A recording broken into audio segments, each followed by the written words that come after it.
For those looking for a liberatory martial arts learning approach and curriculum, we've created Liberation Martial Arts. It doesn't just teach you martial arts. It's also a radical and alternative approach to learning. Thanks to Purple Velvet, Devontae Everett, Coperniculo, Justin James, and Mao Big Dong for signing up. Sign up for Liberation Martial Arts at the Southpaw Pod Patreon, or support us by signing up for one of our other tiers. This will give you access to bonus content, transcripts, and uncut versions of our shows without breaks or interruptions. Those in the Patreon sponsor tier also get a monthly training session with me. If you prefer to support others, your sponsorship can go to the training of an organizer instead. There's also ways to make one-time contributions. Find all our links at southpawpod.com. This is Sam. And this is Fight Study.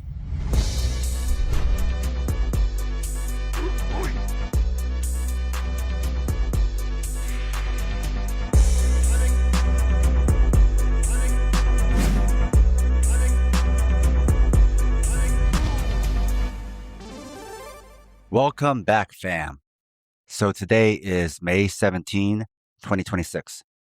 Last night we had MMA on Netflix for the first time, headlined by Ronda Rousey and Gina Carano. This was a busy weekend for me because I also had to corner one of our LMA fighters in their first smoker yesterday. And I'm about to go off to another training session not long from now. So I was thinking a lot about fighting this weekend. And I'm still thinking about it. But also the state of combat sports. So I've explained on a few occasions that I'm more interested in other combat sports than MMA, and that I'm spending more time training people in liberation martial arts than I am watching fights. And if I am watching fights, it's often for the sake of training people. That's the prelude for what I'm about to discuss today, which is MMA being on Netflix for the first time as a Netflix branded event promoted by MVP. Many other promotions have tried to compete with the UFC and failed, or succeeded, depending on how you think about it. Some of them had so much talent that the UFC gobbled them up and bought them. Some of them lacked the talent and couldn't compete. Let's go back 15 years. If you watched a competitor to the UFC and then the UFC, the differences were stark. Not necessarily in production value, because some of the competitors had good production. The main difference and the differences that fight fans care about were in the level of talent. The level of talent the UFC had over other promotions was stark. But since then, and for the last several years, MMA as a whole has found an equilibrium in talent. And it didn't keep going up. Instead, the peak talent days are well over. The days of GSP, WEC, and Prime Aldo are long gone. We are now in the new normal. The reason for this is many. Many talented athletes went to the UFC early on because they thought they would eventually, during their career, get paid like big-name boxers. They were the dreamers. But that payday never happened. But the opportunity cost did. So the dream and hope era for boxing pay in MMA is over. You also have consistent factors like plus athletes, especially with size, who have always had better pay opportunities in other sports. You now also have college wrestlers getting paid and also having more opportunities to make money just wrestling. Or they can transition to BJJ. Wrestling and BJJ were the two big gateways to MMA. And now, especially long term, if you're talented, it probably makes more sense to stay in BJJ or wrestling. Wrestling is also a college sport. So many of these wrestlers make money as wrestlers, and then after college, keep making money through wrestling, through teaching, camps, seminars, or endorsements, plus work a white-collar job with benefits. BJJ has way more pay opportunities than it did before, and also more pay longevity. You can make more money for longer and more consistently then you could probably make an MMA. A BJJ seminar will get more attendees than an MMA seminar, for instance. You also won't have the same traumatic brain injury. This is also true for wrestlers. It's not just grapplers MMA is losing. Some of the best strikers started in wrestling and BJJ first and only learned striking to round out their MMA and then found they had a knack for it. So you're losing a big pool of talent, especially from the US and Brazil, and the UFC wants American and Brazilian fighters. Then there's striking itself. Boxing, exhibition, and special attraction boxing are bigger than ever, attracting big names. Going back to dreamers are now excited about boxing rather than MMA. So you also have more opportunities to become a social media star through various social media backyard fights. Many MMA fighters are making their money through social media and OnlyFans. So you only need to fight enough to gain some fame, and you don't need the UFC anymore for fame. There are other avenues. I spoke about boxing. There's also bare knuckle boxing. You also have fighters in Muay Thai staying in Muay Thai. MMA was healthy because of all the local shows that developed talent. But more and more, for many people in the US, the only combat sports they've seen live are becoming local Muay Thai shows. Local Muay Thai is growing, and the number of people who are going to local MMA is shrinking. The number of MMA-specific gyms is shrinking, and the number of Muay Thai gyms is growing. Even MMA gyms are having to expand their Muay Thai programs. Muay Thai influencers are now a big thing. You can be famous for just doing Muay Thai now. You also have some talented big people going to pro wrestling. Athletic women are going to pro wrestling. There's also stunt work. You still have a lot of people going to MMA, and that's who we are seeing on these shows. The UFC doesn't have special access to secret talent. It's all the same pool. This brings me back to MMA on Netflix. Is this card better than MMA's peak back in the GSP and WEC era? No. But was this card better than many UFC pay-per-views? Absolutely. This is the perfect time for MMA on Netflix because the UFC no longer has a competitive edge in talent. You no longer have regional level, big promotion level, and then UFC level. It's all around the same level. You don't need to be a regional star or a star in your country to get in the UFC. They just need talent and are signing people who are relatively unknown. During UFC's peak, we already heard of many of the people who the UFC was signing because they were so good, they became more famous than their regional promotions. Fans were passionate about MMA, which included supporting regional stars. That's no longer happening. So there are no stark differences anymore between the UFC and its competitors. It's not that the UFC is just putting on bad matchups. They just no longer have a big pool of super talented fighters. They got what everyone else has too. Okay fighters. Some who are louder than others. Like right now, it doesn't really take much to become a top 10 UFC heavyweight. So we can't compare MMA to its peak. We have to grade based on today's landscape. You don't, on a daily basis, compare an NBA or NFL team to the past. You compare it to the other teams in the league. If you can't get over how bad it is, then this is not the sport for you. But it's a great time to pick up watching another sport, a great time to train in combat sports or any other physical hobby in general. We are not in MMA's peak, but we are in peak adult sports participation.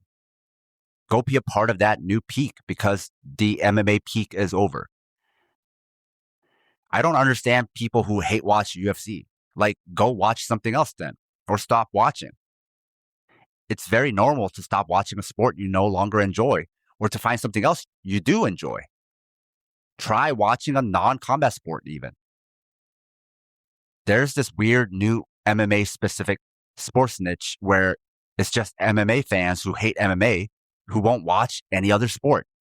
It's like someone who hates their partner and only badmouths them, but won't ever break up with them or move on or date anyone else. It's just not healthy. Now, some other observations. Even if you don't have Netflix, the prelims for their MMA show were free on YouTube. So they're making their show really accessible. RWS Muay Thai is also free on YouTube. It's such a great show that not enough English speakers are watching. It's so underrated. Watch it. You'll thank me. I really want to talk about those events, but not enough people are paying attention to them. There are lots of people who hate MMA, but oddly, they just won't move on from it. Fam, there really are other fish in the sea and life after MMA. Now let's talk a little more about Rousey versus Carano. On the main card, I thought Francis Ngannou kept showing more improvement as a fighter. As far as striking, he's head and shoulders above everyone else currently. His punching looked better. He showed much more improved kicking and also great defense. I hope he gets some more big money fights. Ronda Rousey made easy work of Gina Carano, and that's the way Rousey had to do it. She's at her best if she can finish the fight quickly. She's not at her best if she cannot. She's a very specific kind of fighter and has a very specific path to victory. But something she showed in this short fight that fight fans have been asking for during her active days was for her to shoot a double leg. She never did it until this fight. She evolved for this fight. That evolution would have served her well in her prime.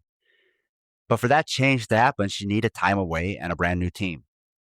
None of her original team members were with her. That's how she was able to do something different in this fight. It's a little late, but late is better than never.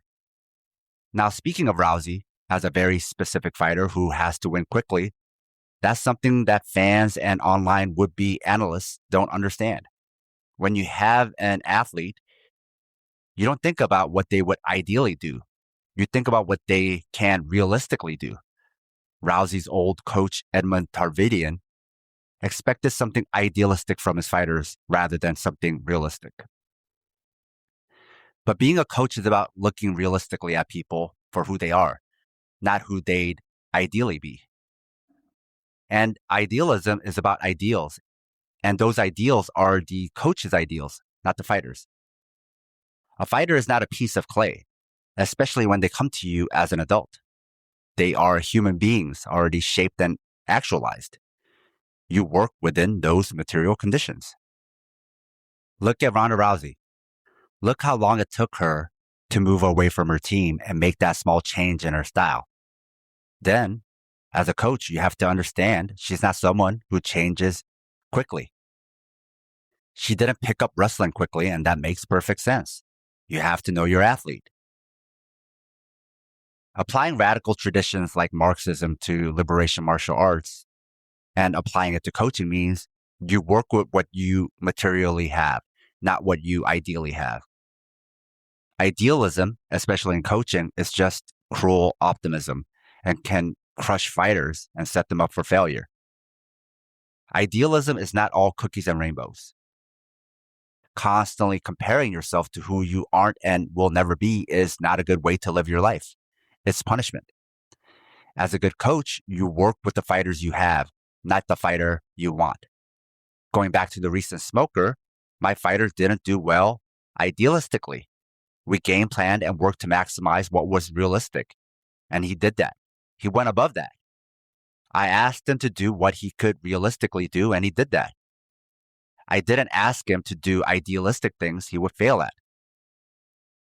When you analyze a fight after the fact as a non-coach, you often compare it to the ideals, what you think should have ideally happened, or what you think those ideals are, no matter how removed they are from reality.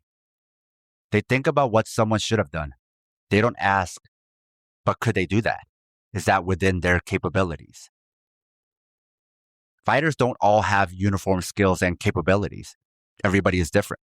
That's why coaches need to know their fighters. Knowing Rousey well means having a game plan to finish the fight quickly and to improve the areas needed to do so, like incorporating double legs. How you coach a kid is different from how you coach a middle-aged hobbyist or a young pro fighter. There's a recent social media template where fighters show how they train with the caption, "You gotta train this hard to be mid." And it's true. You have to train that hard to look mid compared to what people expect a fighter to look like. People are really poor at gauging skill, especially their own. That person who looks mid in a street fight could probably beat you up. You can judge how someone moves, but have no idea how you would move in that situation. It very well could be worse. Then you have no idea how unrealistic your expectations are or how hard it is to execute what you think is the norm.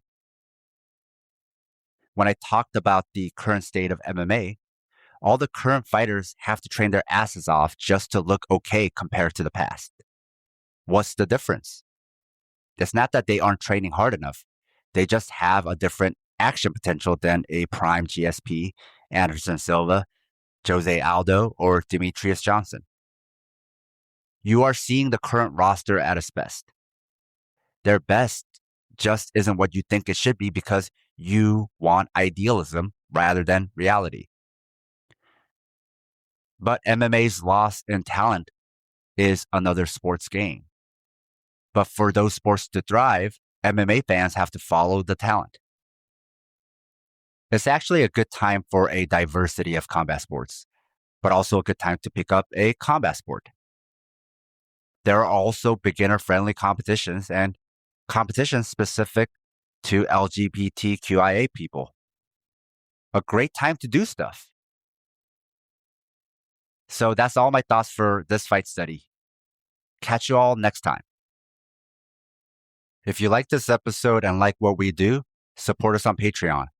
We also have the Liberation Martial Arts program if you want to train with us from wherever you are. What you're learning is how to teach yourself. It's also an approach you can take with you into the world. Those in the sponsor tier get a monthly training session with me, either in person or online.